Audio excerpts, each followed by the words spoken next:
अपनी जो भूगोल है, भूगोल का नाम क्या है? भूगोल।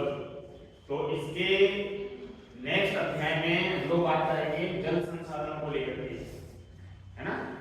वैसे भी आप लोगों ने देखा होगा कि आजकल सबसे ज्यादा जो समस्या लोगों की उत्पन्न हो रही है वो जल को लेकर के हो रही है।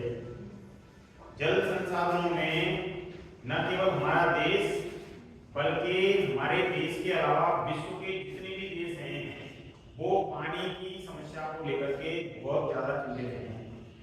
क्यों चिंतित हैं? उसके पीछे कारण है कि जो अलवणीय जल है यानी पीने योग्य जल है, मीठा पानी है। लवणीय का मतलब खारा होता है, अलवणीय का मतलब मीठा होता है। तो जो मीठा जल है, जो पीने योग्य जल है, पूरे विश्व में पूरा जो धरातल है हमारा, उस धरातल पर मात्र लगभग 3% ही जल है। तो ये अपने आप में बड़ा चिंता का विषय है।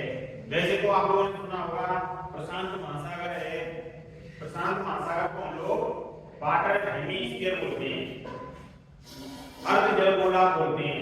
क्यों बोलते हैं? क्योंकि पृथ्वी पर पाए जाने वाले जल का लगभग आधा जो जल है वो अकेला प्रशांत महासागर रखता है। प्रशांत महासागर का सबसे गहरा अर्थ है मेरियाना ट्रेंच, मेरियाना ट्रेंच। इतना पानी होने के बावजूद भी हम लोग चिंतित हैं। क्यों? सबसे बड़ा जो कारण है वो कारण है कि हम लोग जो है पीने योग्य जल जो है उसकी मात्रा बिल्कुल नगण्य है।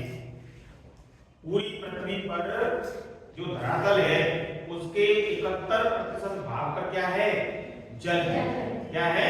जल। और 29% भाग 29% भाग पर क्या है? स्थल है। तो इसमें देखिए पृथ्वी का 71% भाग पर यानी धरातल पर जो है पानी से आच्छादित है, यानी पानी से ढका हुआ है।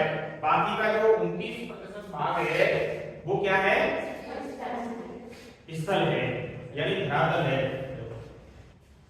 अलवणीय जल कोई जगह केवल 3% ही है। कितना है? 3% ही है। दुर्लभ संसाधनों का आवंटन और नियंत्रण संप्रदायों के लिए, प्रदेशों के लिए, राज्यों के लिए जो कलह है यानी लड़ाई झगड़ा है और कई प्रकार के जो विवाद हैं उनका विषय बन चुके हैं। क्योंकि देखिए दुर्लभ संसाधन वे संसाधन होते हैं जो बहुत ही कम मात्रा में है, इस धरातल पर बहुत ही कम मात्रा में है। अब आप लोग सोचते हैं जैसे पहले केरोसिन था, काफी बड़ी मात्रा में लोग जो है गांव तक भी उसकी पहुंच होती थी। जो सरकार की जो दुकानें होती थी, है ना, क्या बोलते हैं उनको? उचित मूल्य की दुकानें। उन उचित मूल्य की दुकानों पर कंट्रोल बोलते थे उनको। तो वहां पर भी जो है आसानी के साथ में लोग मिलता था और हम अपने घरों में दीपक जलाने का काम करते थे। लेकिन अब वो धीरे धीरे खत्म हो गया। डीजल और पेट्रोल को लेकर के भी कई प्रकार की समस्याएं उत्पन्न हो रही हैं, क्योंकि ये समाज के संसाधन हैं, समाप्त हो सकते हैं ये। तो आज आप लोग देख रहे हैं कि सौर ऊर्जा चलित जो वाहन है उनका इस्तेमाल होने लगा है। नेता गैस आधारित जो चीजें हैं उनका इस्तेमाल होने लगा है। तो कहीं ना कहीं इस प्रकार की जो समस्याएं उत्पन्न हो रही हैं,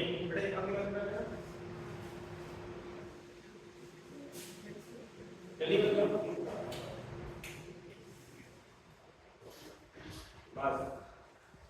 तो जो ये समस्याएं उत्पन्न हो रही हैं कि कुछ संसाधन जो है समाप्त होने के कगार पे हैं, यानी वो दुर्लभ हो चुके हैं।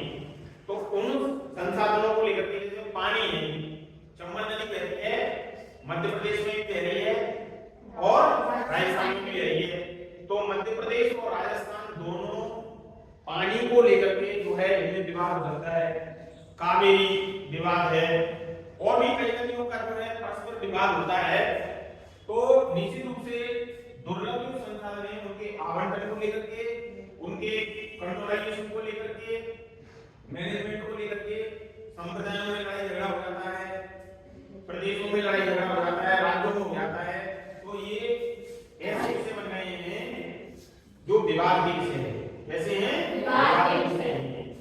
भारत के जल संसाधनों की यदि हम बात करें तो पूरे के जो धरातलीय क्षेत्र है उसका 2.4% भाग है जहां पर क्या है, जल है। क्या है, केवल इतने से प्रतिशत भाग पर जल है बस। पूरे विश्व में जो पानी की उपलब्धता है भारत में कितनी है, 2.45%। ढाई मान लो। जल संसाधनों का कितनी है वो 4%। और हमारे यहाँ जनसंख्या सन 2011 की जनगणना की जो आंकड़े ये लगभग 16% है। कितनी है, 16% है। तो हम लोग देख सकते हैं कि जनसंख्या बहुत ज्यादा है और पानी की उपलब्धता बहुत ही कम है, चौथाई है। तो ये अपने आप में एक ऐसा विषय है कि हम लोगों को इसमें चिंतित होने की आवश्यकता है। इसलिए चाहे केंद्र सरकार हो, राज्य सरकार हो या हमारे अन्य उपक्रम हो, हम लोगों को जागरूक करने का प्रयास कर रहे हैं। पानी बचाओ, बिजली बचाओ, सबको पढ़ाओ। क्योंकि जब लोग पढ़ेंगे तो लोगों में जागरूकता आएगी, अवेयरनेस आएगी, और अवेयरनेस आएगी तो लोग जो है जल के महत्व को समझेंगे। और लोग क्या करते हैं, हम लोग जो गंदी वस्तुएं होती हैं throw into the water, in the river, in the pond, है ना, तालाबों में फेंक देते हैं, नदियों में फेंक देते हैं। बड़ी बड़ी जो मूर्तियां होती हैं उनका विसर्जन कर देते हैं। हम लोग ये नहीं देखते कि जो जलीय जीव हैं उनके लिए कितने हार्मफुल हैं, वो कितना नुकसान पहुंचाएंगे लोगों को, है ना।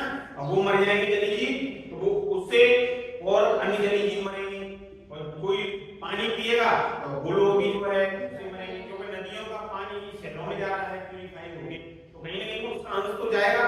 तो बीमारियां फैलने की जो आशंका है वो इस तरीके से फैलती है। हम लोग नालियों का जो गंदा पानी है उसको भी जो है नदियों में मोड़ देते हैं। उनके लिए जो है उसके परिष्करण करने का जो काम है वो हम लोग नहीं कर रहे। तो कहीं ना कहीं इस प्रकार की जो समस्याएं हैं वो हमें हमारे जो जल प्रदूषण है उसकी समस्या को जन्म दे रही है। तो ये गंभीर समस्या है। और सबसे बड़ी जो बीमारियां हैं पानी से सबसे ज्यादा फैलती है बीमारियां। गंदा पानी होगा तो आप लोगों को पता है बदबू आएगी, लोग पानी पिएंगे, कितनी सारी बीमारियों का शिकार हो जाएंगे। क्योंकि हमारे शरीर में जब हम बीमार हो जाते हैं क्या कराई जाती है, पानी की बोतलें चढ़ती हैं, नहीं चढ़ती, तो पानी की बोतलें क्यों चढ़ाई जाती हैं, क्योंकि हमारे शरीर में अधिकांश जो हमारा बॉडी है वो पानी है। सबसे ज्यादा मात्रा किसकी है, पानी की है। बिन पानी सब शून्य। पानी गए लोगों ने मोती मानव हिंदी में पढ़ा होगा, तो निश्चित रूप से बात सही है कि बिन पानी के सब तो शून्य है। पानी वाले शर्म नहीं होता है, शर्म हया, है ना। तो पानी पीने वाला पानी भी और शर्म वाला पानी भी, दोनों पानी बहुत जरूरी है ना। देखिए देश में बरसण से यानी वर्षा होती है तो बरसण से प्राप्त पेयजल की मात्रा एक वर्ष में कितनी है, 4 किलोमीटर। कितनी है, 4 किलोमीटर। आप आए उधर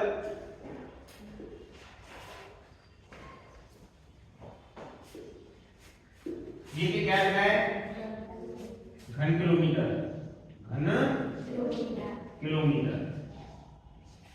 कितना, 4 है। कितना है, बोलिए, 1 है। 1 घन किलोमीटर में कितने लीटर होते हैं, नहीं बोलेगा, बताओ कितने लीटर होते हैं। 1 घन किलोमीटर में कितने लीटर होते हैं, ये होते हैं 10 की पावर 12 लीटर। कितने होते हैं, 10 की पावर कितनी लगा दो, 12 लगा दो। यानी 1 पे 1 0 2 0 3 0 4 0 5 0 6 0 7 0 8 0 9 0 10 0 11 0 12 लीटर। कितने लीटर होते हैं 1 घन किलोमीटर में। 1 घन किलोमीटर में कितने लीटर होते हैं, 10 की पावर 12 लीटर। 10 की घात 12 कितने लीटर होते हैं 1 घन किलोमीटर में। और हमारे देश में आवाज निकलेंगे, हमारे देश में जो वर्षा होती है उस वर्षण से प्राप्त पेयजल की मात्रा एक वर्ष में कितने है हम लोगों को 4000 किलोमीटर जल मिलता है एक वर्ष में, वर्षा से। और 4000 किलोमीटर का मतलब है कि 4000 के बगल में कितनी जीव लगा दो, 12 जीव और लगा दो। इतने लीटर जल हमारे देश को वर्षा से प्राप्त होता है एक वर्ष में। समझ में बात? इस जलने से आप लोगों ने देखा होगा जो पश्चिमी राजस्थान है, देखिए इधर पूरा, इधर पश्चिम, इधर उत्तर, इधर दक्षिण। उत्तर में सबसे ज्यादा धुलभरी नदियां आती है गंगा नदी में। राजस्थान में सबसे ज्यादा धुलभरी नदियां कहां आती हैं? गंगा नदी में। राजस्थान का ऐसा जिला जिसमें सबसे ज्यादा धुलभरी नदियां आती हैं, वो कौन सा जिला है? तो ये पश्चिमी राजस्थान है, बाड़मेर, जैसलमेर, जालौर, ये जो एरिया है, इस एरिया में जो है वर्षा जब होती है तो यहाँ पे टांके बनाए जाते हैं, जमीन को खोद करके गड्ढे बनाए जाते हैं और उन गड्ढों में तरपाल बिछा दी जाती है और जो घर होते हैं उनके पाइप होते हैं, वर्षा का पानी उन पाइपों के माध्यम से उन टांकों में चला जाता है। समझ में आई बात? उन टांकों में वो पानी इकट्ठा हो जाता है और उसमें पोटेशियम परमैंगनेट, लाल दवा, फिटकी और कई प्रकार के जो चीजें गर्म करने के बाद में जो है उनको पानी को शुद्ध करके वो लोग पीने का काम करते हैं। इस तरीके से पानी बचाने का काम करते हैं और हम लोग हैं वो पानी को बर्बाद कर रहे हैं। हम लोगों को पानी की कोई वो नहीं है, क्योंकि हमारे तो चंबल बगल में बह रही है, हमारे गांव में जो है बहुत धरातली जल जो है बहुत ऊपर है, इसलिए पानी आराम से मिल रहा है लोगों को। जब घेरा चला जाएगा तो लगेगा कि पानी तो बहुत इंपॉर्टेंस है, एक एक बूंद की कितनी कीमत है। आप जाकर के देखिए कश्मीर राजस्थान की तरफ बड़े बड़े कुएं हैं, उन कुओं में से एक आधा लोटा घास करके वो पूरे दिन में 10-10 घंटे लग जाते हैं, तब जा करके 1-2 बर्तन उनकी बर्बादी। इतनी पानी की इंपॉर्टेंस है। और बिन पानी पानी की बिना क्या है, सब कुछ सुना है वो पानी पी रही है ना। पानी बहुत जरूरी है शरीर के लिए, पानी पीने से क्या होगा, बीमार हो जाएंगे। तो इसीलिए डॉक्टर भी कहते हैं कि बेटा पानी पिया करो, सबसे ज्यादा पानी पिया करो। और पानी पीना स्वास्थ्य के लिए बहुत अच्छा होता है। जब भी मौका मिले पानी पियो। हम गुस्सा में आ जाते हैं तो क्या करते हैं, पानी पियो, अरे पानी पिलाओ, पानी ना होता है ना। तो ये भाई समझ में आ गया। एक घन किलोमीटर में कितने लीटर होते हैं? 10 की पावर 12 लीटर। 10 की पावर 12 का मतलब ऐसा मतलब है ना, एक लड़की ने कर दिया था कि 10 का पावर 12 से करके 120 लीटर। इसका मतलब है कि 10 12 बार आएगा, एक बार, दो बार, तीन बार तो 12 बार आएगा। 4000 के ऊपर में डालेंगे तो एक साल में वर्षा से प्राप्त जल की मात्रा निकल के आ जाएगी लीटर में। समझ में आ गई? किलोमीटर जो इकाई है वो दूरी की होती है, लेकिन यहाँ दूरी नहीं है, यहाँ घन किलोमीटर, क्यूबिक जो घन है, घन को बोलते हैं क्यूबिक।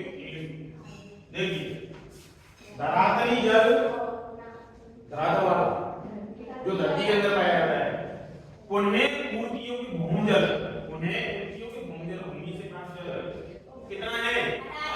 250 किलोमीटर। इसके पीछे कितनी कीलो बढ़ाएंगे? 12 बढ़ा देंगे तो लीटर में मात्रा है। अब देखिए देश में कुल उपयोगी जल संसाधन कितने हैं? 11 किलोमीटर को लीटर में लेंगे तो कितने गुना करेंगे? 10 की पावर 12 यानी 5 की पावर 60% जल लाभदायक उपयोग। इसमें से जो भारत में होता है ना, इसमें से 60% जल का लाभदायक उपयोग किया जा सकता है। अब देखिए देश में कुल उपयोगी जल संसाधन 1122 किलोमीटर है और भारत में नदियां हैं टोटल 10,360। कितनी नदियां हैं? 10,360। एक भी नदियां हैं जिनकी लंबाई 1.6 किलोमीटर से अधिक होती है। बे नदियां जिनकी लंबाई 1.6 किलोमीटर से अधिक है, ऐसी नदियां भारत की कुल कितनी हैं? 10,360। बताओ। और हमें सिंधु, झेलम, चिनाब, रावी, व्यास, सतलज, गंगा, हुगली, पेरियार, पेन्नार है ना, चंबल, पार्वती, बाणगंगा, सिंधु, गोदावरी, कृष्णा, कावेरी। वैसे उसके से अगर 40-50 नदियों के भी नाम याद होते हैं तो हम लोग ये कहते हैं वाह क्या नदियां याद, वाह। ऐसे जो नदियां कितनी टोटल हमें याद नहीं है 50 भी और 100 याद हो जाए तो हमसे ना ठोके हो गए, हमसे ज्यादा उतना कोई है नहीं। तो बेटा नदियों की आप लोगों को क्या है कि जो एटलस है उस एटलस को मैं आप लोगों को कई बार कह चुका हूं कि एटलस लाइए और एटलस के माध्यम से प्रत्येक राज्यवार आप लोग अध्ययन करके देखिए, आप लोगों को ऑटोमेटिकली धीरे धीरे धीरे धीरे करके नदियां याद होने लगेंगी। आप लोगों को एहसास होने लगेगा कि खारी, बेडच, काली सिंध, गंभीरी, बनास, चंबल, पार्वती, बाणगंगा, है ना, ये नदियां अपने आप निकल के आ रही हैं, आ रही है नहीं। इसके बाद में जैसे माही है, माही, सोम, झाकम, सावंती, पश्चिमनाथ, लूनी, लूनी नदी की सहायक नदियां जोजली, सुगड़ी, नीलली, नीलली, बांडी, जवाई, सगाई, अनाज, चाप, मोरन, भैया, ये नदियां हैं। ये कैसे निकल के आ रही हैं? क्योंकि जब अध्ययन करेंगे तो ऑटोमेटिकली वो नदियों के नाम हमें याद होते चले जाएंगे, अपने आप याद होते हैं। राज्यवार देखना पड़ेगा। हम राजस्थान में रहते हैं तो राजस्थान में से हम धौलपुर में रहते हैं, धौलपुर में कौन कौन सी नदियां हैं? पार्वती नदी है, चंबल नदी है, और कौन सी है बताइए? और एक वो खरेर वाली, खरेर पुल है ना, करौली के लिए जाते हैं तो एक खरेर पुल मिलता है समुद्र से आगे, है ना। हाँ, तो ऐसी छोटी छोटी जो नदियां हैं जिनकी लंबाई 1.6 किलोमीटर है, कुल मिलाकर के ऐसी नदियां हैं 10,308। और भारत में सभी नदी वैसलों में औसत वार्षिक प्रवाह जो है वो 1869 किलोमीटर है। कितना है? 1869 किलोमीटर। आप लोगों को बता दिया है कि धरातली जल और पुनः पूर्तियों के भूजल से प्राप्त जो जल है, उपलब्ध जल है, वो 1869 किलोमीटर है, यानी 10 की पावर 12 लीटर में बदल देना। अब हम लोग यहाँ देखेंगे कि हम लोगों के लिए जो जल है वो किन रूपों में मिलता है। तो देखो धरातली जल संसाधनों के जो स्रोत हैं इसको आप लोग जरूर याद रखें। धरातली जल संसाधनों के स्रोत हैं नदियां, झीलें, तलैया, नदियों में बहुत सारी नदियां हैं। आजकल आपने सुना होगा ग्रीन हाउस इफेक्ट, हर जगह प्रभाव, पृथ्वी का तापमान बढ़ता जा रहा है, टेम्परेचर में दिनों दिन वृद्धि होती जा रही है। Chlorofluorocarbon, carbon dioxide, carbon monoxide, है ना, मीथेन, इस प्रकार की जो गैसेज हैं इनमें धीरे धीरे धीरे धीरे क्या हो रही है? वृद्धि हो रही है, और वृद्धि होने से क्या हो रहा है? तापमान बढ़ रहा है। ऐसे कहते हैं कि 2000 जो अभी क्या चल रहा है 2024 चला है 2120 ईस्वी आएगी ना, तो टेम्परेचर नॉर्मल कितना होगा? 48 डिग्री सेल्सियस तक हो जाएगा। अभी 45 हो जाता है ना, तो हमें इतनी भयंकर गर्मी का एहसास होता है कि हम मर गए। लेकिन सन 2100 में टेम्परेचर कितना हो जाएगा? नॉर्मल होगा इतना। तो अगर इसी तरीके से दोहन होता रहा, इसी तरीके से हम लोग जो है संसाधनों का विलोपन करते रहे, इसी तरीके से अगर हम पेड़ों को नष्ट करते रहे, इसी तरह हम पेड़ों को नष्ट करते रहे, इसी तरह यदि हम हमारे पर्यावरण के साथ खिलवाड़ करते रहे, प्रकृति को नष्ट करते रहे, तो एक दिन वो आएगा हम लोग सब बच जाएंगे। आप लोग देखते हैं अल्ट्रावायलेट रेज आती है, सूर्य से आने वाली हानिकारक पराबैंगनी जो किरणें हैं, अगर हमारे त्वचा पर पड़ती है तो त्वचा कैंसर होने की संभावना हो जाती है। अगर वो आंखों से टकराती है तो मोतियाबिंद होने की संभावना हो जाती है। और यदि वो सीधे हमारे दिमाग पर भी असर डालती है, हम लोग पागल जैसी स्थिति में भी आ सकते हैं, है ना। नाक में से नकलू आना, कान में से खून आना, और कई प्रकार की विकृतियां हो जाना, ये नॉर्मल बात हो जाएगी। तो इसीलिए आप लोगों से आग्रह है कि आप लोग अपने घरों के आसपास जो है कम से कम लोगों को, सोसाइटी को जागरूक करें, प्रेरित करें कि हमें वृक्षारोपण करना है। वर्षा ऋतु में यदि हम पौधे रोपते हैं, हमारी सरकार भी प्रयास कर रही है, चाहे वो राज्य सरकार हो चाहे केंद्र सरकार हो, सभी का यही सपना रहता है कि हमें ज्यादा से ज्यादा हमारी धरातल को, पृथ्वी को हरा भरा बनाने के लिए जो हम प्रयास करेंगे। सब मिलकर के बहुत सारे पेड़ पौधे लगाते हैं। आपके हमारे विद्यालय में भी हम सबने मिलकर के पेड़ पौधे लगाए। लेकिन पानी देने का काम कोई नहीं करता उनके अंदर। उस दिन तो भाई बना लेंगे बढ़िया, ये भैया है और भैया पेड़ में को बेचारा फिर कहेंगे भैया तो हैं। तो ये नहीं होना चाहिए। आपने जो जब मन में ठान लिया है कि हमें गोद लेना है इस पेड़ को और हमें इसकी रक्षा करनी है, तो उसको बड़ा करना है। फिर तो जब वो बड़ा हो जाएगा ना, तो आप लोगों को सुखद एहसास होगा जब आप कभी कुछ बड़े करके वापस विद्यालय में आओगे कि मेरा विद्यालय था, मैंने ये पेड़ लगाया था, फलानी फलानी चीज के साथ लगाया था, पुरानी याद आया होता है नहीं होता। तो देखिए नदियों के माध्यम से मैं बात कर रहा हूँ धरातली जल संसाधनों के स्रोतों के बारे में। नदियां, मुख्य नदी, सहायक नदी है ना। एक नदी वो होती है जिसकी गहराई कम होती है, वो तो कहलाती है सहायक नदी है। जिस नदी की गहराई सर्वाधिक होती है वो कहलाती है मुख्य नदी। लंबाई जो गहराई ज्यादा हो तो मुख्य नदी कहलाती है। अब चंबल नदी है, कौन सी नदी मिलती है? यमुना नदी। यमुना नदी बड़ी हो गई, यमुना नदी जाकर मिल गई। चंबल नदी में 4 बांध बनाए गए हैं, कोटा मेरा, राणा प्रताप सागर, गांधी सागर, जवाहर सागर। बांध क्यों बनाए जाते हैं? जिससे वहां के लोगों के लिए पर्याप्त मात्रा में जल सिंचाई के लिए उपलब्ध हो, पीने के लिए उपलब्ध हो और मौका लग जाए तो बिजली उत्पन्न करने के लिए उपलब्ध हो। तो इस तरीके से ये जो माही डैम है, जागम डैम है, इन पर बिजली उत्पन्न की जा रही है। क्या उत्पन्न की जा रही है? बिजली। जागम डैम को मैंने खुद ने देखा हुआ है, प्रतापगढ़ में है, बहुत बड़ा है, पानी का फ्लो से टरबाइन घूमते हैं, बहुत बड़े बड़े पिलर्स होते हैं ऐसे, उन पर पानी गिरता है और वो पिलर ऐसे ऐसे ऐसे ऐसे घूमते हैं और उससे टरबाइन घूमता है। टरबाइन घूमने से जो आर्मेचर कुंडली होती है उसमें सर्किट बिजली एक दूसरे से टकराते हैं और बिजली उत्पन्न होती है और बिजली उत्पन्न हो रही है, लाभ मिल रहा है लोगों को। तो देखिए इस तरीके से जो है नदियां, कई झीलें हैं, देखो वो तो झीलों की नदी कहते हैं, और भी कई झीलें हैं, हमारे भारत में भी झीलें हैं। तालाबसारी सुना है आप लोगों ने? तालाबसारी बहुत मीठी पानी की झील है।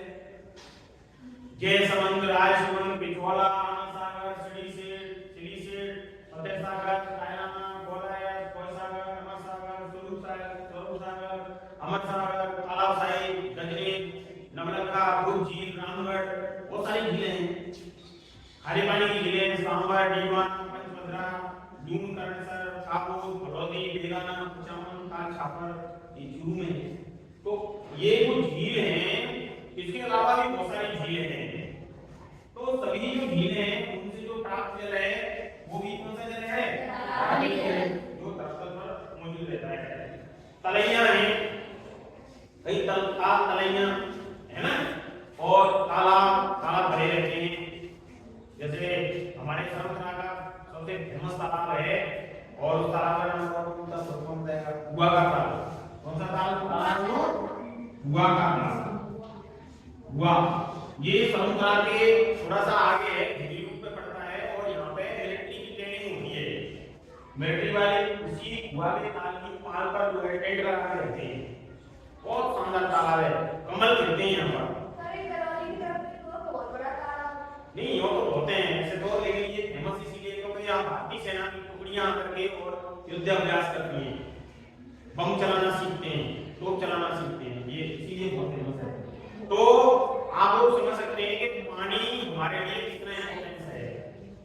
तो पानी को नष्ट होने से बचाने के लिए हमें जो वर्षा का पानी है उसको प्रॉपर्ली एकत्रित करने की आवश्यकता है, तभी जाकर के हम जो है पानी को सुरक्षित रख पाएंगे। और पानी के अंदर जो गंदी चीजें हैं उनको हम लोग ना फेंकें, ना दूसरों को फेंकने के लिए जो है हम लोग प्रेरित करें, उनको जागरूक करें उल्टा कि भाई पानी के अंदर मत फेंको। It is our moral duty, don't throw the water, don't throw dirty things into the water. गंदी चीजें हैं उनको पानी में ना फेंकें, तो वो व्यक्ति समझ जाएगा कि हमें गंदी चीजों को पानी के अंदर नहीं फेंकना, क्योंकि उससे जीव जंतु मर जाएंगे। तो इस तरीके से आप लोग समझ चुके होंगे कि हमारे देश में पृथ्वी का केवल कितना % जल है? पूरे विश्व का, है ना। और जल संसाधनों का कितना है?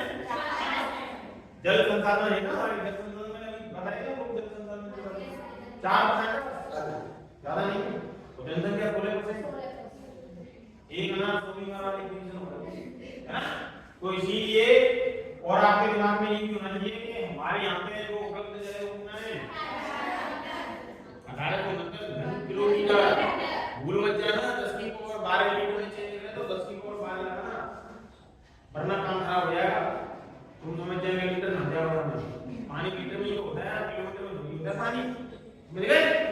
तो आज हम लोग इतना पढ़ लेते हैं और इसके बाद हम मेयर में चलते हैं, ठीक है।